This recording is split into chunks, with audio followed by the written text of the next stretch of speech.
জাতীয় থেকে আন্তর্জাতিক, প্রান্তিক, জনপদ থেকে নগর চারপাশ, ঠিক কী ঘটছে এই মুহূর্তে এসব নিয়ে আয়োজন এখন চারদিক। পুরো আয়োজনের সঙ্গে আছি সাজিদ আরাফাত। ইসলামাবাদে যুক্তরাষ্ট্র ও ইরানের প্রতিনিধি দলের মধ্যে শান্তি আলোচনা শুরু হয়েছে। এদিকে বৈঠক শুরুর কিছুক্ষণের মাঝেই ট্রুথ সোশ্যাল বার্তায় ট্রাম্প দাবি করেন যুদ্ধে ব্যাপক ক্ষয়ক্ষতি হয়েছে তেহরানের। এ সময় বিভিন্ন গণমাধ্যমে ইরান জয়ী হয়েছে বলে যে খবর প্রচার হচ্ছে তা ভিত্তিহীন বলেও দাবি করেন মার্কিন প্রেসিডেন্ট। এর আগে পাকিস্তানের প্রধানমন্ত্রী শেহবাজ শরীফের সঙ্গে পৃথক বৈঠকে বসেন ইরান ও যুক্তরাষ্ট্রের প্রতিনিধি দল। যুদ্ধবিরতি এগিয়ে নিতে উভয় দেশই ইতিবাচক বলে নিশ্চিত করেন পাকিস্তানের প্রধানমন্ত্রী। অন্যদিকে আলোচনায় হরমুজের নিয়ন্ত্রণ, যুদ্ধকালীন ক্ষতিপূরণ সহ 4টি দাবি যুক্ত করেছে তেহরান। এছাড়া কাতার সহ বিভিন্ন দেশে জব্দকৃত ইরানি সম্পদ যুক্তরাষ্ট্র ফিরিয়ে দিতে সম্মত হয়েছে বলে ইরানি সূত্রের বরাতে খবর প্রকাশ করেছে বার্তা সংস্থা রয়টার্স। তবে এ দাবি অস্বীকার করেছে হোয়াইট হাউস।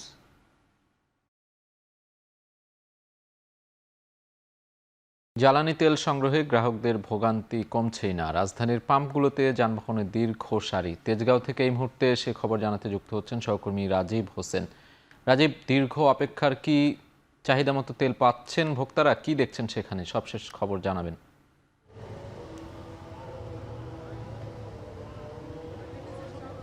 সাজিদ, সন্ধ্যা গড়িয়ে রাত হলেও কিন্তু ভোগান্তির যে চিত্র, সেই চিত্রটা কিন্তু একেবারেই বদলায়নি। গ্রাহকদের ভোগান্তি কিন্তু এখনও সেই একই রকমভাবে রয়ে গিয়েছে। আমি এই মুহূর্তে রয়েছি রাজধানীর তেজগাঁয়ের ট্রাস্ট পাম্পে। আমি বিকেল থেকেই আসলে রাজধানীর বিভিন্ন পাম্প ঘুরে দেখছিলাম, এবং এই পাম্পের কথা যদি বলি, এখানে কিন্তু যানবাহনের দীর্ঘ সারি রয়েছে, এবং সেটি কিন্তু পাম্প থেকে বেরিয়ে কিন্তু অনেকটা দূর পর্যন্ত চলে গিয়েছে। এবং আপনি বলছিলেন যে গ্রাহকরা আসলে তাদের চাহিদা মতো তেল পাচ্ছে কিনা।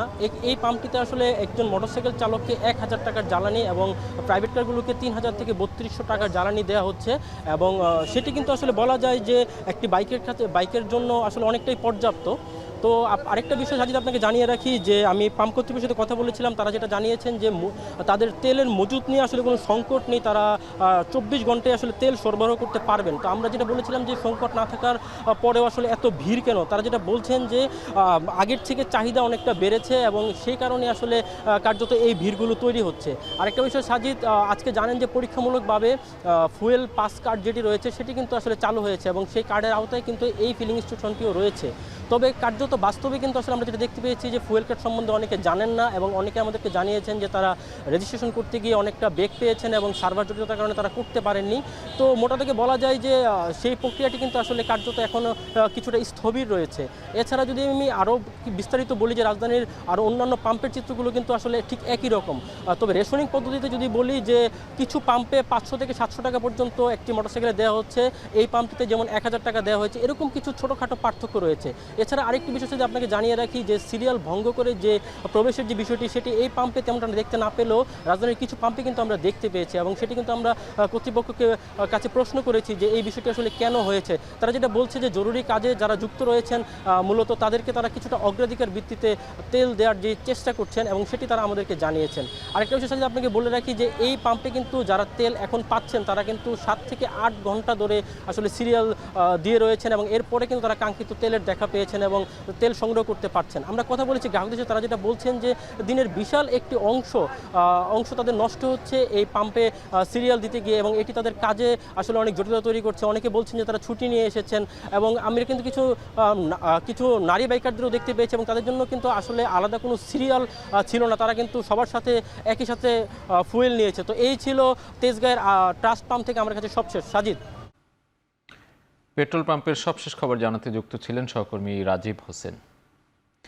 বাংলাদেশ ভারত ফ্রেন্ডশিপ পাইপলাইনের মাধ্যমে আরও 8000 টন ডিজেল দেশে পৌঁছেছে। ভারতের আসামের নুমালীগড় রিফাইনারি থেকে ভোররাতে দিনাজপুরের পার্বতীপুর ডিপোতে ডিজেল পৌঁছায়। চলতি মাসে এটি প্রথম ডিজেল চালান। পার্বতীপুর রেল হেড অয়েল ডিপোর অপারেশন ম্যানেজার রবিউল আলম জানান, চলতি মাসে 4 ধাপে মোট 40,000 টন ডিজেল আনা হবে। এই ডিজেল দেশের উত্তরাঞ্চলের 16 জেলায় সরবরাহ করা হবে।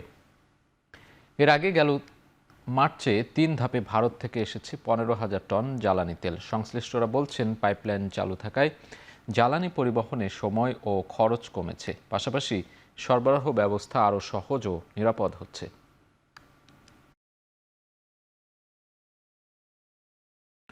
মধ্যপ্রাচ্যের যুদ্ধবিরতি হলেও সহসাই বৈশ্বিক জ্বালানি পরিস্থিতি স্বাভাবিক হবে না বলে সতর্ক করেছেন পররাষ্ট্রমন্ত্রী ডক্টর খলিলুর রহমান। মরিশাসে নবম ভারত মহাসাগরীয় সম্মেলনের উদ্বোধনী বক্তব্যে তিনি এ মন্তব্য করেন। এ সময় এই সংকট মোকাবিলায় এই অঞ্চলের দেশগুলোকে ঐক্যবদ্ধভাবে কাজ করার আহ্বান জানান তিনি। বৈশ্বিক অর্থনৈতিক নিরাপত্তার কাঠামো পুনর্বিবেচনার প্রয়োজনীয়তার উপরও গুরুত্ব দেন পররাষ্ট্রমন্ত্রী। A larger problem is the context in which it is happening. The kind of orderly world, which was not that orderly, but orderly enough for us to comfortably believe that the global system will take care of our problems, is unfortunately coming under very serious pressure. দেশ পরিচালনায় স্লোগানের সাথে বাস্তবতার মিল নেই বলে অভিযোগ করেছেন বিরোধী দলীয় নেতা ও জামায়াত আমির ডাক্তার শফিকুর রহমান। তিনি বলেন, দেশে বেপরোয়া সংস্কৃতি গড়ে উঠেছে। সিন্ডিকেটের কারণে যতটুকু উন্নয়ন হচ্ছে তার সুফল জনগণ পাচ্ছে না বলে অভিযোগ করেন তিনি। রাজধানীর কৃষিবিদ ইনস্টিটিউশনে আলোচনা সভায় জামায়াত আমির বলেন, মধ্যপ্রাচ্যে সংকটের কারণে দেশের জ্বালানি পরিস্থিতি অত্যন্ত নাজুক, অথচ সমস্যা সমাধানে কার্যকর উদ্যোগ দেখা যাচ্ছে না। ডাক্তার শফিকুর রহমান বলেন, অর্থনীতি ও জ্বালানির বিকল্প হিসেবে ব্লু ইকোনমির কথা বলা হলেও বাস্তবে কয়েকটি জাহাজ চলাচল ও মাছ আহরণেই সীমাবদ্ধ। বাংলাদেশকে খাদ্যে স্বয়ংসম্পূর্ণ বলা হলেও প্রকৃতপক্ষে জাতিকে বিভ্রান্ত করা হচ্ছে বলে অভিযোগ তার। আন্তর্জাতিক প্রভাবমুক্ত হয়ে আত্মনির্ভরশীল অর্থনীতি গড়ে তোলা যাচ্ছে না বলেও মনে করেন জামায়াত আমির। আমি ফিল করি যে আমি একজন লার্নার, যেখানেই যাই আমার শিকার। সবাই আমরা স্লোগান দেই মাই কান্ট্রি ফার্স্ট। এই স্লোগানের বাস্তবতা তো দেখাতে হবে। যতগুলা বড় সিন্ডিকেশন দেশে হয় আমাদের দেশে, সবগুলার পিছনে রুলিং পার্টি যারা, তাদের হাত থাকে। অতীতেও ছিল, এখনো আছে, তার কোনো পরিবর্তন হয়নি। এনার্জিতে এখন হাহাকার। তেল আছে শুধু সংসদে, বাংলাদেশে নাই। সংসদে যখন ইনকামবেন্ট মিনিস্টার কোনো বিবৃতি দেন অথবা সরকারি দলের ট্রেজারি বেঞ্চ থেকে কেউ কথা বলেন, তখন মনে হয় যে তেলের উপর বাংলাদেশ ভাসছে। আমরা ব্লু ইকোনমির কথা শুনি, কিন্তু ব্লু ইকোনমিতে আমাদের কয়েকটা জাহাজ চলে আর কয়েকটা মাছ তুলে আনি, এর বাইরে কিছু না। আল্লাহ তাআলা অফুরন্ত সম্পদ রেখেছেন, মিনারেল রিসোর্সেস, আমরা সেগুলা তুলে আনতে পারছি না। এদিকে শেরপুরে নির্বাচনের সহিংসতায় আহত জামায়াত কর্মীকে দেখতে গিয়ে জামায়াতের আমির ডাক্তার শফিকুর রহমান বলেন, জনগণের অধিকার আদায়ে এক চুলও ছাড় দেবে না জামায়াত। সংসদের ভেতরে ও বাইরে প্রতিবাদ অব্যাহত থাকবে বলে হুঁশিয়ারি দেন তিনি। শনিবার বিকেলে ময়মনসিংহ মেডিকেলে যান বিরোধী দলীয় নেতা ডাক্তার শফিকুর রহমান। এ সময় তিনি আহত কর্মী সিরাজুল ইসলামের শারীরিক অবস্থার খোঁজ খবর নেন। পরে সাংবাদিকদেরকে ডাক্তার শফিকুর রহমান বলেন, জনগণকে দেয়া অঙ্গীকার লঙ্ঘন করেছে সরকার। এছাড়াও যারা সংসদে যাবেন তারা যদি মানুষ খুন করে তাহলে জাতির জন্য কি করবেন তারা, প্রশ্ন তোলেন জামায়াত আমির। একই সঙ্গে নির্বাচনী সহিংসতায় উদ্বেগ প্রকাশ করেন বিরোধী দলীয় নেতা। বাংলাদেশের রাজনীতিতে অতীতে ওই সন্ত্রাস ছিল, হানাহানি ছিল, বিশৃঙ্খলা ছিল, কিন্তু জুলাইয়ে এত রক্ত আমরা দিলাম, তারপরে আর রক্ত কেন দিতে হবে রাজনীতির জন্য? আমরা তো আশা করেছিলাম যে রক্ত দেওয়াটা ওখানেই শেষ হবে, রাজনীতির ময়দানে সুস্থতা ফিরে আসবে, রাজনীতি হবে ভালোবাসা এবং পারস্পরিক শ্রদ্ধার উপর ভিত্তি করে। আমার আদর্শ আমার কাছে, আরেকজনের আদর্শ তার কাছে। ত্রয়োদশ জাতীয় সংসদের সংরক্ষিত নারী আসনে দলীয় প্রার্থী চূড়ান্ত করতে দ্বিতীয় দিনের মতো মনোনয়ন ফর্ম বিক্রি করেছে বিএনপি। বেলা 11টায় নয়াপল্টনে দলের কেন্দ্রীয় কার্যালয়ে ফর্ম বিতরণ শুরু হয়। এ সময় বিএনপির সিনিয়র যুগ্ম মহাসচিব রুহুল কবির রিজভী বলেন, গণতান্ত্রিক প্রক্রিয়ায় প্রার্থী যাচাই বাছাই করা হবে। দীর্ঘ 16 বছরের আন্দোলন সংগ্রামে ভূমিকা বিবেচনা করে প্রার্থী চূড়ান্ত করবে দল। শুক্রবার ফর্ম বিতরণের শুরুর দিন 544 জন মনোনয়ন প্রত্যাশী ফর্ম সংগ্রহ করেন। শনিবার দুপুর 12টা পর্যন্ত ফর্ম সংগ্রহ করেছেন 1.5 শতাধিক। সংরক্ষিত 50টি আসনের মধ্যে 36টি আসন পাবে বিএনপি। আমাদের মাননীয় প্রধানমন্ত্রী জনাব তারেক রহমান যেহেতু তরুণ নেতৃত্বকে অগ্রাধিকার দিচ্ছেন, নারী নেতৃত্বকে সামনে আসার জন্য উনি আহ্বান জানিয়েছেন। এই ব্যাপারটা সবার জন্য ইন্সপিরেবল। দলের কাছে প্রত্যাশা থাকবে একটাই, যে নতুন মুখের ভিড়ে আমরা যারা ত্যাগে ছিলাম, রাজপথ দখল করে আন্দোলন করেছি, সেই সকল নারীরা যেন হারিয়ে না যায়। আমি মহান সংসদে দাঁড়িয়ে এই জনগণের কথা বলতে চাই, জনগণের দুঃখের কথা বলতে চাই, এবং অবশ্যই আমি একজন কণ্ঠশিল্পী। সেই জায়গায় থেকে আমাদের যে আমাদের শিল্পীদেরও যে যত রকম সুবিধা অসুবিধা আছে সেগুলো নিয়েও কথা বলতে চাই। গণতান্ত্রিক রীতিনীতি অনুযায়ী বরাবরই বিএনপি যেভাবে তার সংসদ সদস্যদের বাছাই করেন, ঠিক একইভাবে এবারও সেই পদ্ধতিটি অবলম্বন করা হচ্ছে। এখন চারদিকে নিচ্ছে একটা বিরতি, ফিরছি একটু পরে।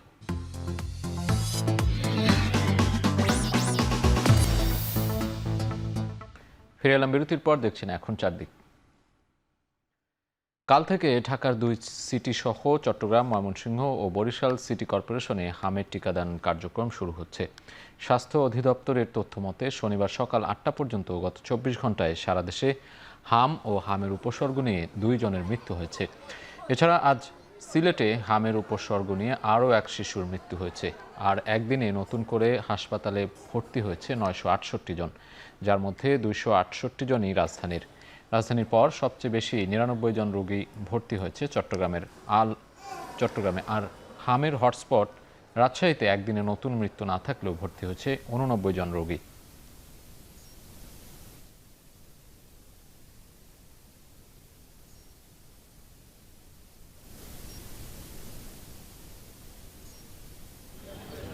শ্বাসকষ্ট, হাম বেরোইছিল, হামটা একটু ভালো হয়েছে, কিন্তু শ্বাসকষ্ট কমতেছে না। আগে হাম বেরোইছিল, এখন ডাক্তার রিপোর্ট দেখে বলছে এখন একটু সুস্থ আছে, চিকিৎসা করে একটু সুস্থ হয়েছে, এখন ছুটি দিয়ে দিচ্ছে। একটু সমস্যা আছে, রক্তের ইনফেকশন আছে, ওই যে কাশে যে অনেক কাশ, ওর আবার শ্বাসকষ্ট নেই। পরীক্ষার সময় লোডশেডিং বন্ধে সারা দেশে বিদ্যুৎ বিভাগে চিঠি দেয়া হবে বলে জানিয়েছেন শিক্ষামন্ত্রী ডক্টর এহসানুল হক মিলন। রাজশাহী মেডিকেল কলেজ অডিটোরিয়ামে রাজশাহী মাদ্রাসা ও কারিগরি শিক্ষা বোর্ডের কেন্দ্র সচিবদের সাথে মতবিনিময় সভায় প্রধান অতিথির বক্তব্যে তিনি একথা বলেন। বাংলাদেশকে যদি আমরা সোশিও ইকোনমিক্যালি ডেভেলপ করতে চাই, তাহলে একমাত্র কারিগরি শিক্ষা। এই সরকারি উদ্যোগ কারিগরি শিক্ষা, আমরা প্রত্যেকটি জায়গায় কারিগরি শিক্ষাকে গুরুত্ব দিচ্ছি, আগামী বাজেটে কারিগরি শিক্ষাকে গুরুত্ব দিচ্ছি। অতএব তোমরাই হলে সে ভাগ্যবান যারা কারিগরি শিক্ষায় আছো। স্বরাষ্ট্রমন্ত্রীর নির্দেশে চাঁদাবাজদের পক্ষপাতমুক্ত তালিকা তৈরির প্রক্রিয়া চলছে বলে জানিয়েছেন র্যাব। দুপুরে কারওয়ান বাজারে কার্যালয়ে সংবাদ সম্মেলনে কথা বলেন র্যাবের লিগ্যাল অ্যান্ড মিডিয়া উইংয়ের পরিচালক MZM ইন্তেখাব চৌধুরী। সংবাদ সম্মেলনে তিনি আরও বলেন, কোনো চাঁদাবাজকে ছাড় দেওয়া হবে না, শিগগিরই তালিকা ধরে অভিযান চালানো হবে। এছাড়া গেল 48 ঘন্টায় চট্টগ্রাম, নারায়ণগঞ্জ সহ দেশের বিভিন্ন স্থানে অভিযান চালিয়ে অস্ত্রধারী সন্ত্রাসী ও বেশ কয়েকজন মানব পাচারকারীকে গ্রেপ্তারের কথা জানানো হয়। বলা হয়, গভীর সমুদ্রে একটি মাছ ধরা ট্রলারে তল্লাশি চালিয়ে 5 লাখ ইয়াবাসহ 9 মাদক পাচারকারীকে গ্রেপ্তার করা হয়েছে। একই সাথে দেশের বিভিন্ন স্থানে অভিযান চালিয়ে 50,064 লিটার ভোজ্য তেল জব্দের কথাও জানিয়েছে র্যাব।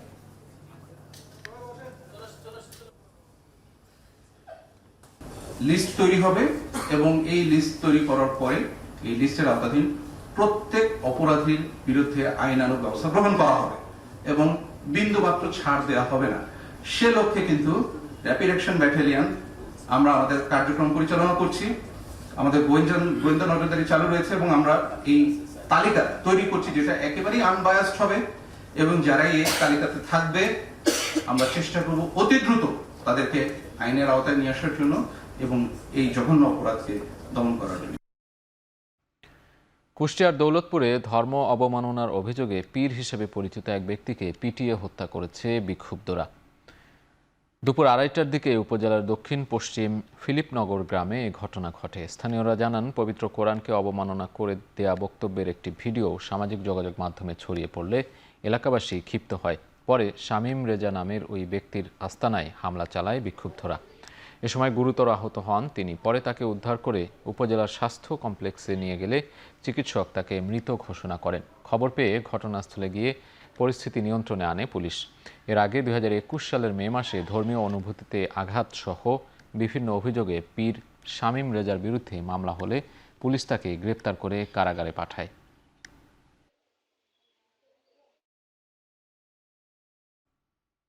বর্তমান সরকারের মেয়াদে কোনো সিন্ডিকেটের হাতে বাজারের নিয়ন্ত্রণ থাকবে না বলে জানিয়েছেন বাণিজ্যমন্ত্রী খন্দকার আব্দুল মুক্তাদির। সকালে সিলেটে কৃষকের হাট উদ্বোধন অনুষ্ঠানে তিনি কথা বলেন। আর্টিফিশিয়াল ইন্টেলিজেন্সের মাধ্যমে বাজার ব্যবস্থাপনা করার কথাও জানান মন্ত্রী। নিত্য প্রয়োজনীয় দ্রব্যমূল্য হঠাৎ করে লাভ দেয়, বাজার কারো ম্যানিপুলেশনের শিকার হয়, কোনো সিন্ডিকেটের অধীনে বাজার নিয়ন্ত্রিত হয়, এই কথা, এই স্মৃতি বাংলাদেশ থেকে ইনশাল্লাহ আমরা বিদায় দেব। পুরো সাপ্লাই চেইন, আমদানি থেকে শুরু করে খুচরা পর্যন্ত বিক্রয়, এই পুরো সাপ্লাই চেইন আমরা এআই জেনারেটেড একটা মডেলের মধ্যে নিয়ে আসব।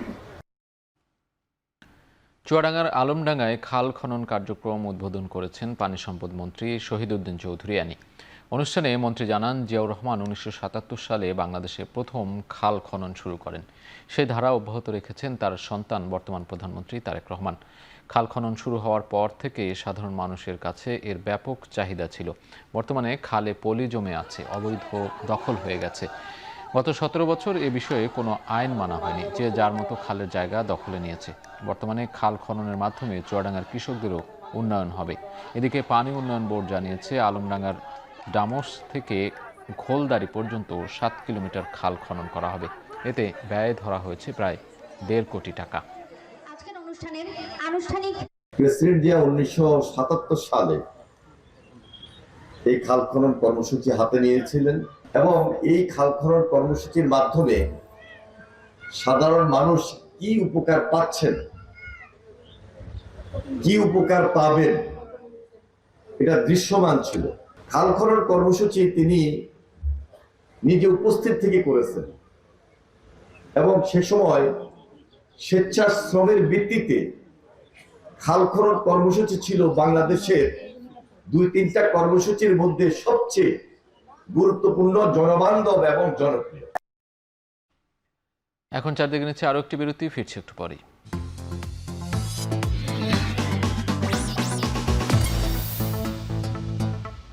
ফিরে এলাম বিরতির পর, দেখছেন এখন চারদিক। চট্টগ্রামে গণভোটের রায় বাস্তবায়নের দাবিতে বিক্ষোভ সমাবেশ ও মিছিল করেছে 11 দলীয় জোট। শনিবার বিকেল 5টায় আন্দরকিল্লা জামে মসজিদ প্রাঙ্গণে বিক্ষোভ সমাবেশ অনুষ্ঠিত হয়। সমাবেশে বক্তারা বলেন, এক দলকে সরিয়ে অন্য দলকে ক্ষমতায় বসানোর লক্ষ্যে জুলাই অভ্যুত্থান হয়নি। গণমানুষের আকাঙ্ক্ষা উপেক্ষা করে কেউ যদি নতুন করে স্বৈরাচারী হয়ে উঠতে চায়, তবে তাদের ক্ষমতা থেকে টেনে নামানো হবে। নতুন বাংলাদেশে অভ্যুত্থানের আকাঙ্ক্ষা বাস্তবায়নে মাত্র 1.5 বছরে আবারও রাজপথে নামতে হচ্ছে, এটা দুঃখজনক। স্বরাষ্ট্রমন্ত্রী সালাউদ্দিন আহমেদকে ইঙ্গিত করে বক্তারা বলেন, দেশে 90 সংবিধান বিশেষজ্ঞের আবির্ভাব হয়েছে। অবিলম্বে সংবিধান সংস্কার করে জুলাই সনদ ও গণভোটের রায় বাস্তবায়নে সরকারের কাছে দাবি জানান তারা।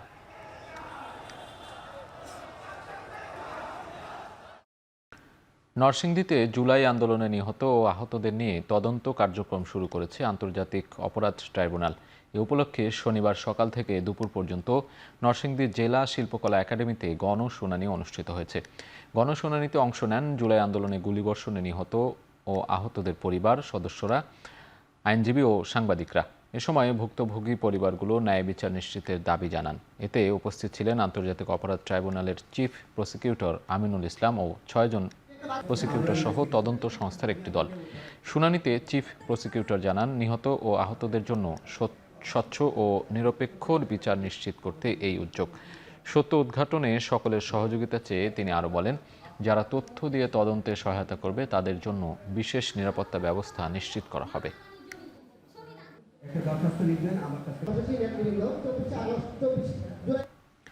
চট্টগ্রামে অনুমোদনহীন ও অস্বাস্থ্যকর পরিবেশে খাদ্য তৈরির অপরাধে 2টি প্রতিষ্ঠানকে সিলগালা করা হয়েছে। শনিবার দুপুরে মেট্রোপলিটন ম্যাজিস্ট্রেট মোহাম্মদ মোস্তফার নেতৃত্বে অভিযান পরিচালনা করে নিরাপদ খাদ্য অধিদপ্তরের একটি টিম। এ সময় অনুমোদনের যথাযথ কাগজ দেখাতে না পারায় এইচকে ফুড অ্যান্ড বেভারেজ সিলগালা করে দেওয়া হয়। পরে নগরীর হোসাইলডাঙ্গা মা স্টার ফুড বেকারিতে অভিযান চালানো হয়। পাউরুটি, বিস্কুট, কেক তৈরিতে নিষিদ্ধ কেমিক্যাল, নষ্ট ডিম ও তেল ব্যবহার করায় সিলগালা করা হয় প্রতিষ্ঠানটি। এ সময় আটক করা হয় 2 জনকে। আন্তর্জাতিক প্রসঙ্গ। আগামী মঙ্গলবার ওয়াশিংটনে ইসরায়েলের সঙ্গে লেবানন সরকারের সম্ভাব্য আলোচনার খবর সামনে আসতেই বৈরুতে বিক্ষোভ করেছে হাজার হাজার সাধারণ মানুষ। স্থানীয় সময় শুক্রবার রাজধানীতে থাকা সরকারি প্রধান কার্যালয় ঘিরে এই বিক্ষোভ সমাবেশ করে তারা। সাধারণ মানুষের পাশাপাশি বিক্ষোভে অংশ নেয় ইরান সমর্থিত সশস্ত্র সংগঠন হিজবুল্লাহর সমর্থকরাও। তাদের দাবি, সরকার লেবাননের নাগরিকদের প্রতিনিধি নয়, বরং তারা অন্য দেশের হয়ে কাজ করছে। البيفاوض بالنسبه لنا هن الشباب اللي عجبها رينجر، الشباب اللي عجبها هو اللي بيفاوض. كل شيء بيطلع من السرايا بيضلوا بالسرايا، واساسا ما عندنا دوله لحتى تفاوض عنا. هاي منا دولة، هاي بتمشي بإملاءات إسرائيل وأمريكا بس، نحن هيدا اللي بفاوض عننا। গাজায় আবারও ইসরায়েলের বিমান হামলায় নিহত হয়েছেন কমপক্ষে 6 ফিলিস্তিনি, আহত হয়েছেন আরও অনেকে। শনিবার সকালে স্থানীয় হাসপাতালের বরাত দিয়ে এ তথ্য দিয়েছে সংবাদ সংস্থা আনাদোলু। তারা জানায়, গাজা উপত্যকার আল বুর্জেই শরণার্থী শিবিরের কাছে পুলিশ স্টেশন লক্ষ্য করে বিমান হামলা চালায় ইসরায়েল। এতে এই হতাহতের ঘটনা ঘটে। নতুন এই হামলার মধ্য দিয়ে আবারও যুদ্ধবিরতি লঙ্ঘন করেছে তেল আবিব। এদিকে এই হামলার বিষয়ে এখনও কোনো মন্তব্য করেনি ইসরায়েলের সেনাবাহিনী।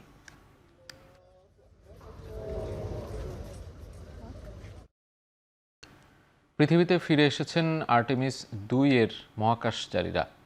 এর মাধ্যমে 10 দিনের অভিযান শেষ হলো। শুক্রবার রাত 1টার ঠিক পরেই প্রশান্ত মহাসাগরে অবতরণ করে 4 নভোচারী। এর মাঝে 6 মিনিটের জন্য যোগাযোগ বিচ্ছিন্ন হয় আর্টেমিস 2। পরে সফলভাবে বায়ুমণ্ডলে প্রবেশ করে নভোচারী দলটি। এর আগে 6 এপ্রিল চন্দ্র প্রদক্ষিণের সময় মহাকাশযানটি পৃথিবী থেকে 40,06,771 কিলোমিটার দূরত্বে পৌঁছায়, যা মহাকাশে মানুষের ভ্রমণের সর্বোচ্চ দূরত্বের রেকর্ড। দীর্ঘ 50 বছরেও বেশি সময় পর গত 1 এপ্রিল নভোচারীদের নিয়ে যাত্রা শুরু করে নাসার মহাকাশযান আর্টেমিস 2। 4 নভোচারী Reid Wiseman, Victor Glover, Christina Koch ও জেরেমি হ্যানসেন। এর মধ্যে জেরেমি হ্যানসেন কানাডার নাগরিক।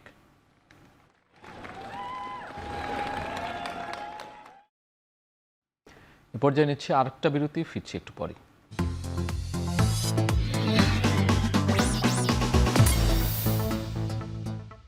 ফিরে এলাম বিরতির পর। দেখছেন এখন চারদিক। খেলার প্রসঙ্গ। নিউজিল্যান্ডের বিপক্ষে আসন্ন 3 ম্যাচের ওয়ানডে সিরিজের প্রথম 2 ম্যাচের জন্য স্কোয়াড ঘোষণা করেছে বিসিবি। শনিবার দুপুর 12টায় মিরপুর শেরেবাংলা স্টেডিয়ামের প্রেস কনফারেন্স রুমে দল ঘোষণা করেন প্রধান নির্বাচক হাবিবুল বাশার। ঘরের মাঠে সবশেষ সিরিজের অপরিবর্তিত স্কোয়াড নিয়েই কিউইদের মুখোমুখি হবে মেহেদী হাসান মিরাজের দল। পলিসি সেট করেছি, যদি যখন কেউ আসবে সে যেন অ্যাটলিস্ট আমরা তাকে পর্যাপ্ত সুযোগ দিতে পারি। এবং দেখুন, গত সিরিজে কিছু প্লেয়ার খেলেননি, আমরা আলাপ করেছি যারা খেলার সুযোগ পাননি। তো কাউকে সুযোগ না দিয়ে আমরা দল থেকে বাদ দেওয়ার পক্ষপাতিত্ব নেই। সো আমাদের কাছে মনে হচ্ছে যারা খেলেছেন তারা ভালো, খারাপ খেলেননি, ভালোই খেলেছেন। এবং আমরা কন্টিনিউটিতে বিশ্বাস করতে চাই। সো যার জন্য আমরা কিপিং দ্য সেম টিম, এই জন্য আমরা চেঞ্জ করিনি। দীর্ঘদিন ধরেই জাতীয় দলের বাইরে থাকা সাকিবের সাথে কথা হয়েছে নির্বাচকদের। এই টাইগার অলরাউন্ডার দেশে আসবেন কি আসবেন না সেই বিষয়টা পরিষ্কার না হলেও তার ক্রিকেটে ফেরার প্রস্তুতি নিয়ে কথা হয়েছে বলে জানিয়েছেন প্রধান নির্বাচক হাবিবুল বাশার সুমন। আমার সাথে দু একবার কথা হয়েছে। আমার মূল প্রথমে যখন আমি জিজ্ঞেস করেছিলাম, আসলে আমি জিজ্ঞেস করলাম ইজ ই প্রিপেয়ার্ড, এখন কি করছে, মানে যেহেতু ও যেখানে আছে ওখানে ক্রিকেটে রেগুলার হয় না, মানে আপনি রেগুলার হয় না, সবসময় ট্রেনিংয়ের পর্যাপ্ত সুযোগ কিন্তু সেখানে নেই। ফিটনেস করা যায়, বাট ক্রিকেটটা আসলে অত রেগুলার হয় না, যদিও ক্রিকেট খেলছে। তো আমি আসলে ওর সাথে এইসব বিষয় নিয়ে বেশি কথা বলেছি। বাকিটা ওর অ্যাভেলেবিলিটি তো পরের বিষয়। কারণ আমি যেটা ক্লিয়ার করেছিলাম যে যদি আমরা চাই, আমরা অবশ্যই চাইবো লম্বা সময়ের জন্য। এবং যেহেতু আমরা এই সময়টুকু আমাদের ওয়ার্ল্ড কাপের আগে সময়টুকু আমি কিন্তু ওয়ার্ল্ড কাপ নিয়ে প্ল্যান করে নিই। যদি চাই লম্বা সময় সব কিছু ঠিকঠাক থাকে, আমরা তো অবশ্যই চাই তাকে লম্বা সময়ের জন্যই চাই। আর আলাপটা আসলে এটাই হয়েছে যে আসলে সে কতখানি prepared, because preparation is very important. International cricket কিন্তু demand lot of things. Bangladesh ও নিউজিল্যান্ডের মধ্যকার আসন্ন সিরিজকে সামনে রেখে প্রকাশ করা হয়েছে টিকিটের মূল্য। সর্বনিম্ন 200 টাকা থেকে শুরু করে সর্বোচ্চ 2500 টাকায় মাঠে বসে খেলা উপভোগ করতে পারবেন দর্শকরা। দর্শকদের টিকিট সংগ্রহ করতে হবে বিসিবির ওয়েবসাইট থেকে। বিভিন্ন ভাগে ভাগ করা হয়েছে গ্যালারিগুলোর টিকিটের মূল্য। গ্র্যান্ড স্ট্যান্ড বসে খরচ করতে হবে 2500 টাকা, 1500 টাকায় ইন্টারন্যাশনাল গ্যালারি ও 600 টাকায় পাওয়া যাবে ক্লাব হাউসের টিকিট। সর্বনিম্ন 200 টাকায় পাওয়া যাবে ইস্টার্ন গ্যালারির টিকিট। শনিবার সন্ধ্যা 6টা থেকে শুরু হয়েছে টিকিট বিক্রি। আগামী 17 এপ্রিল শুরু হবে 3 ম্যাচের ওয়ানডে সিরিজ, যা প্রথমে বিকেল 3টায় শুরুর কথা থাকলেও বিদ্যুৎ সাশ্রয়ের জন্য বেলা 11টা থেকে শুরু হবে ম্যাচ। ওয়ার্ল্ড চ্যাম্পিয়নশিপ অব লেজেন্ডসে প্রথমবারের মতো অংশ নিচ্ছে বাংলাদেশ। টুর্নামেন্টে যাওয়ার আগে শনিবার মিরপুরে এক সংবাদ সম্মেলনে নিজেদের লক্ষ্য ও উদ্দেশ্যের কথা জানান মাহমুদুল্লাহ রিয়াদ, আশরাফুলরা। দলের প্রয়োজনে যে কোনো জায়গায় খেলার কথা জানিয়েছেন মাহমুদুল্লাহ। অন্যদিকে টুর্নামেন্টে ভালো করতে সবার সেরাটা দেয়া প্রয়োজন বলে মনে করেন আশরাফুল। আগেও আমাদের বাংলাদেশ থেকে অনেকগুলো টিম হয়তো বিভিন্ন লিগেতে খেলেছে, তো এবার হয়তো আমরা আশা করবো যে ভালো একটা টিম নিয়ে যেন আমরা যেতে পারি। আমার মনে হয় যে আমাদের ওইখানে কম্পিটিশন করতে হলে আমাদেরও ভালো একটা প্রিপারেশন নিতে হবে সবাই যাওয়ার জন্য, খেলার জন্য না। আমি মনে হয় যে আমরা যত তাড়াতাড়ি আশা করবো আপনার টিমটা সিলেক্ট করে সবাই মিলে যদি আমরা ট্রেনিং করতে পারি, কারণ প্রপার যেন আমরা ওখানে যে কম্পিটিশনটা করতে পারি, এটাই আশা থাকবে। ব্যাটিং অর্ডারের কথা চিন্তা করি প্রবাবলি করব, যদি অবশ্যই টিমের যদি প্রয়োজন হয় অবশ্যই করব, যেটা আমাদের টিমের দরকার, টিম যেটার জন্য যেটা করার প্রয়োজন সেটাই করব। I think that has been me, so that's how I play. PSL এর মাঝপথেই দেশে ফিরতে হচ্ছে 6 বাংলাদেশি ক্রিকেটারকে। ইনজুরিতে ছিটকে গেছেন জাতীয় দলের ওপেনার পারভেজ হোসেন ইমন। বাকি 5 ক্রিকেটারকে ফিরতে হচ্ছে জাতীয় দলের ডাকে। পিএসএল এ খেলতে গিয়ে চোটে পড়েছেন পারভেজ হোসেন।